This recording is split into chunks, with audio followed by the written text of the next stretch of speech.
ओम नमो भगवते वासुदेवाय नमः। दोस्तों, सावन 2023 में इस बार हर त्योहार पर दिव्य और दुर्लभ संयोग बनते ही जा रहे हैं। ऐसा ही दिव्य और दुर्लभ संयोग इस बार 27 अगस्त को पढ़ने जा रहा है, क्योंकि इस दिन सबसे बड़ी एकादशी पुत्रदा एकादशी पढ़ने जा रही है। दोस्तों, पुत्रदा एकादशी व्रत के समान दूसरा कोई भी व्रत नहीं है। इस व्रत के अनुसार इसका फल भी प्राप्त होता है। दोस्तों, जिन भी लोगों को संतान होने में बाधाएं आती हो या जिन्हें पुत्र प्राप्ति की इच्छा हो, उन्हें पुत्रदा एकादशी का व्रत अवश्य ही रखना चाहिए और साथ ही इस व्रत से जुड़ी कहानी सुननी चाहिए, क्योंकि यह व्रत बहुत ही शुभ फलदायक होता है। इसलिए संतान प्राप्ति के इच्छुक भक्तों को इस दिन श्रद्धा और विश्वास के साथ व्रत रखकर अगले दिन व्रत का पारण करना चाहिए, जिससे उनकी मनोकामना पूर्ण हो सके। साथ ही संतान से जुड़ी समस्याओं के निवारण के लिए भी इस व्रत को रखा जाता है। इसके साथ ही दोस्तों, हम आपको इस एकादशी से जुड़े कुछ अचूक और असरदार उपाय बताने जा रहे हैं, जिनको करने मात्र से आपको संतान के सुख की प्राप्ति होगी। इसलिए वीडियो को आखिर तक जरूर देखें। नमस्कार दोस्तों, स्वागत है आपका आपके अपने चैनल शुभ मंगल में। दोस्तों, यदि आप भी श्री हरि विष्णु की कृपा अपने जीवन में पाना चाहते हैं तो इस वीडियो को लाइक करके कमेंट में जय श्री हरि विष्णु लिखना ना भूलें। साथ ही चैनल को सब्सक्राइब जरूर कर ले। दोस्तों, इस बार साल 2023 में पुत्रदा एकादशी का व्रत रखा जाएगा 27 अगस्त रविवार को, और पुत्रदा एकादशी साल में 2 बार आती है, एक सावन के महीने में और दूसरी पोस्ट के महीने में। और एकादशी के दिन व्रत रखने वाले भक्तों को एक दिन पहले ही दशमी तिथि की रात से नियमों का पालन प्रारंभ कर देना चाहिए। फिर सुबह सूर्योदय से पहले उठकर नित्य कर्मों से निवृत्त होकर स्नान करके शो अर्ध और स्वच्छ धुले हुए वस्त्र धारण करके भगवान श्री हरि का ध्यान करना चाहिए। अगर संभव हो तो किसी पवित्र नदी में स्नान करना चाहिए, नहीं तो आप घर पर भी नहाने के पानी में गंगाजल मिलाकर स्नान कर सकते हैं। घर पर यदि स्नान कर रहे हैं तो थोड़ी सी तुलसी जी की जड़ की मिट्टी लेकर उसके बाद स्नान करना चाहिए। फिर एक चौकी पर भगवान श्री हरि की प्रतिमा या तस्वीर की स्थापना करके धूप दीप जलाकर व्रत रखने का संकल्प लेने के बाद कलश की स्थापना करनी चाहिए। फिर धूप दीप आदि से विधिवत भगवान श्री हरि की पूजा अर्चना करके व्रत की कथा पढ़ने और सुनने के बाद आरती करके सबसे अंत में फलों का भोग लगाकर आपको अपना व्रत प्रारंभ करना चाहिए। दोस्तों, ध्यान रखें कि भगवान श्री हरि की पूजा में तुलसी पत्ते का प्रयोग अनिवार्य रूप से करना चाहिए, क्योंकि यह पुत्रदा एकादशी है। तो इस दिन भगवान श्री हरि के साथ साथ भगवान श्री कृष्ण की भी पूजा करनी चाहिए। दोस्तों, भगवान श्री कृष्ण के बाल गोपाल स्वरूप की पूजा करने से संतान से जुड़ी हुई समस्याएं दूर हो जाती है।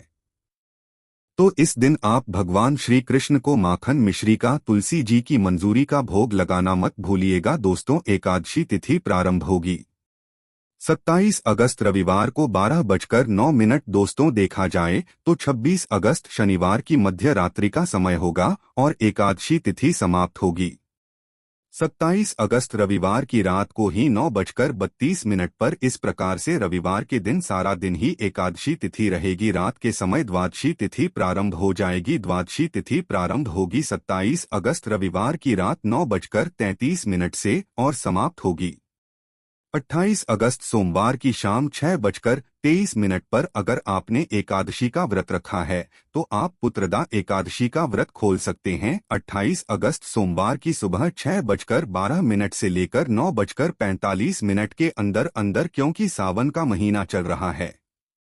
ऐसे में आज के दिन भगवान विष्णु के साथ साथ आपको पूरे शिव परिवार की भी पूजा करनी चाहिए। और द्वादशी तिथि के दिन सोमवार होने के कारण हो सकता है आपको सोमवार का व्रत रखना हो, तो ऐसे में आप एकादशी का व्रत सोमवार को सुबह के समय केवल तुलसी पत्र और जल से या फिर फलों के रस से आप खोल सकते हैं।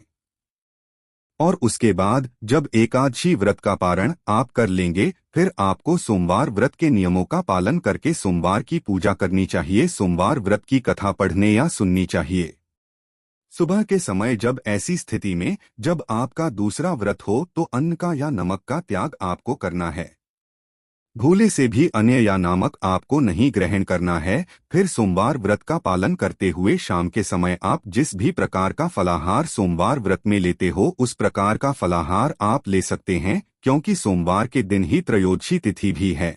और त्रयोदशी तिथि में प्रदोष व्रत रखा जाता है। तो यदि आप प्रदोष व्रत रखना चाहते हो, प्रदोष व्रत में भी आपको बिल्कुल यही विधि अपनाने हैं। एकादशी व्रत यदि आपने रखा है तो सुबह पारण करते समय यदि आप लोगों से तुलसी पत्र से अपना व्रत खोल सकते हैं और प्रदोष व्रत भी आप प्रारंभ कर सकते हैं। तो आइए दोस्तों बात कर लेते हैं अब इस दिन आपको कौन से असरदार उपाय है जो आपको संतान प्राप्ति के लिए जरूर करने चाहिए। ज्योतिष शास्त्र में बताया गया है कि पौष पुत्रदा एकादशी के दिन मंदिर में गेहूं अथवा चावल का दान करें।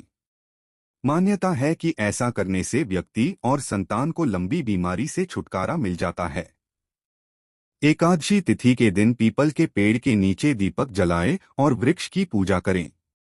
धार्मिक मान्यताओं के अनुसार पीपल के पेड़ में देवी देवताओं का वास होता है, इसलिए ऐसा करने से व्यक्ति की सभी समस्याएं दूर हो जाती है और देवताओं का आशीर्वाद प्राप्त होता है। आर्थिक समस्याओं से छुटकारा पाने के लिए और माता लक्ष्मी का आशीर्वाद प्राप्त करने के लिए एकादशी व्रत के दिन तुलसी के पौधे की पूजा करें और के पास शुद्ध घी का दीपक जलाएं।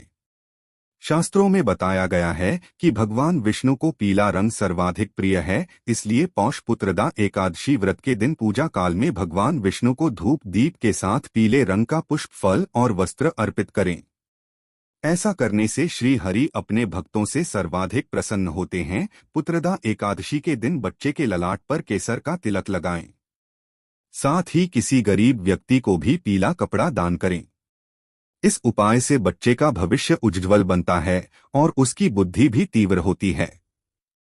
निसंतान दंपत्ति यदि संतान पाना चाहते हैं तो उन्हें एकादशी का यह उपाय अवश्य करना चाहिए। पुत्रदा एकादशी पर शुभ मुहूर्त में घर में मंदिर में एक साफ व पवित्र स्थान पर सफेद बिना से लाल कपड़ा बिछाएं। इस पर भगवान बालकृष्ण का चित्र या प्रतिमा रखें, उनकी विधिवत पूजा अर्चना करें। इसके बाद वह ही पर बैठकर गोपाल संतान स्रोत का 1-2-8 बार पाठ करें।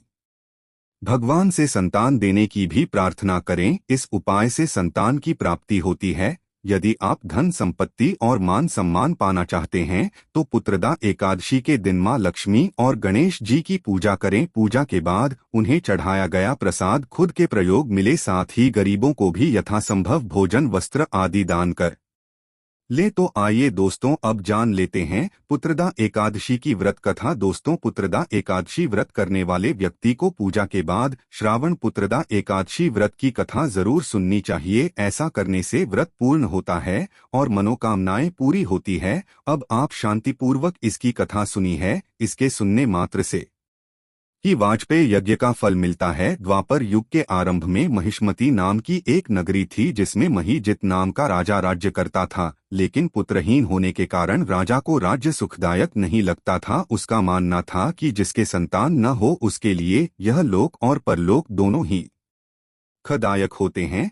पुत्र सुख की प्राप्ति के लिए राजा ने अनेक उपाय किए, परंतु राजा को पुत्र की प्राप्ति नहीं हुई। वृद्धावस्था आदि देखकर राजा ने प्रजा के प्रतिनिधियों को बुलाया और कहा, प्रजाजनों, मेरे खजाने में अन्याय से उपार्जन किया हुआ धन नहीं है, न मैंने कभी देवताओं तथा ब्राह्मणों का धन हिना है, किसी दूसरे की धरोहर भी मैंने नहीं ली। प्रजा को पुत्र के समान पालता रहा मैं, अपराधियों को पुत्र तथा बांधवों की तरह दंड देता रहा, कभी किसी से घृणा नहीं कि सबको समान माना है, सज्जनों की सदा पूजा करता हूँ। इस प्रकार धर्मयुक्त राज्य करते हुए भी मेरे पुत्र नहीं हैं। समय अत्यंत दो पा रहा हूँ, इसका क्या कारण है? राजा माही जिद की इस बात को बचाने के लिए मंत्री तथा प्रजा के प्रतिनिधि वन को गए।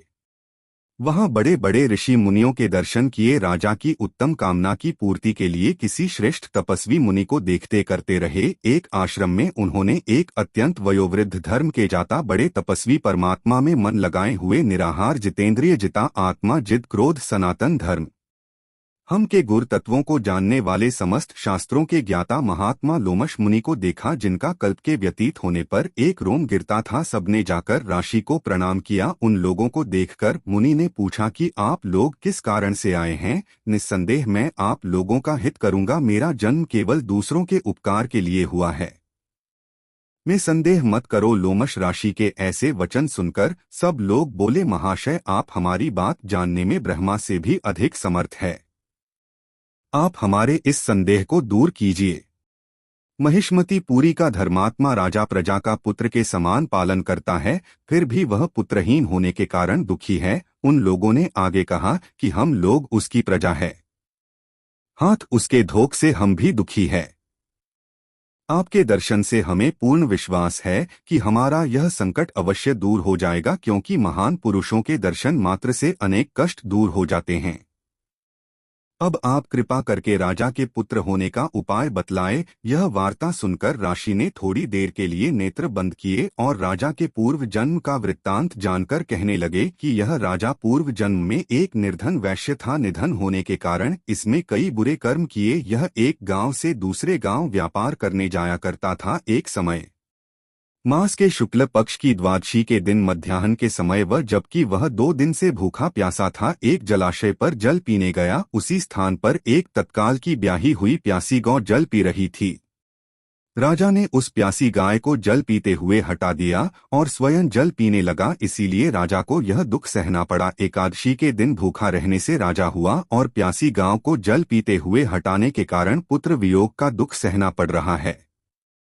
ऐसा सुनकर सब लोग कहने लगे कि हे ऋषि, शास्त्रों में पापों का प्रायश्चित भी लिखा है। आप जिस प्रकार राजा का यह पाप नष्ट हो जाए, आप ऐसा उपाय बताइए। लोमश मुनि कहने लगे कि श्रावण शुक्ल पक्ष की एकादशी को पुत्रदा एकादशी भी कहते हैं। तुम सब लोग व्रत करो और रात्रि को जागरण करो, तो इससे राज का यह पूर्व जन्म का पाप अवश्य नष्ट हो जाएगा, साथ ही राजा को पुत्र की अवश्य प्राप्ति होगी। लोमश ऋषि के ऐसे वचन सुनकर मंत्रियों सहित सारी प्रजा नगर को वापस लौट आई और जब श्रावण शुक्ल एकादशी आई तो ऋषि की आज्ञानुसार सबने पुत्रदा एकादशी का व्रत और जागरण किया। इसके पश्चात द्वादशी के दिन इसके पुण्य का फल राजा को दिया गया। उस पुण्य के प्रभाव से रानी ने गर्भ धारण किया और प्रसव काल समाप्त होने पर उसके एक बड़ा तेजस्वी पुत्र उत्पन्न हुआ। इसीलिए हे राजन, इस श्रावण शुक्ल एकादशी का नाम पुत्रदा पड़ा। 8 संतान सुख की इच्छा हासिल करने वाले इस व्रत को अवश्य करें। इसके महात्म्य को सुनने से मनुष्य सब पापों से मुक्त हो जाता है और इस लोक में संतान सुख भोगकर परलोक में स्वर्ग को प्राप्त होता है। जय श्री हरि। तो दोस्तों, ये थी पुत्रदा एकादशी व्रत कथा और उससे जुड़े कुछ उपाय जो आपको जरूर करने चाहिए। तो दोस्तों, आपको वीडियो कैसा लगा? अगर आपको जानकारी अच्छी लगी हो तो प्लीज वीडियो को लाइक करके कमेंट बॉक्स में जरूर बताइएगा।